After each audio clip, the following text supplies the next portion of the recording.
Numerosos voos e un motor deron un espectáculo na Festa da Adorna. Propostas tan diferentes como unha Pamela, Avatar, un avión de combate ou a casa de Bad Bunny fixeron as delicias do público. Continúa a Festa da Adorna en Ribeira. Onte foi a quenda dunha das probas máis míticas, o voo sen motor.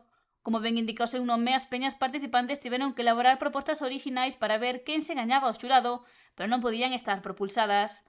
Houbo unha gran dose de imaginación e 35 artefactos surcaron o aire para aterrar no mar. Cartón, papel, madeira ou corcho foron os materiais máis utilizados, enda que houbo algún participante que levaba engadido ao seu corpo o voo sen motor da súa peña. Preparamos o despeje. Primeiro, abrochamos os cinturóns.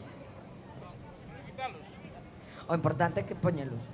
E agora, necesito todo o mundo a conta de 3 para empezar o despeje. O chaval trae un repertorio, Para os da Puebla, é ao revés, 3, 2, 1, vale? 3, 2, 1, ignición.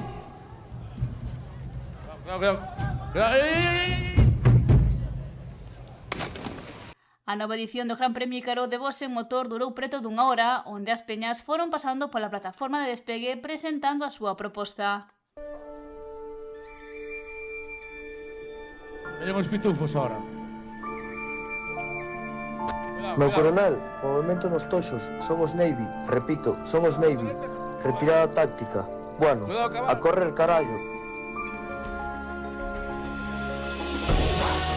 Ei, guá, gran espírito da Adorna, escoita o noso chamamento. Hoxe rompemos as cadeas do medo, devolve o dragón de Ribeira ao vento, o mar e o selo.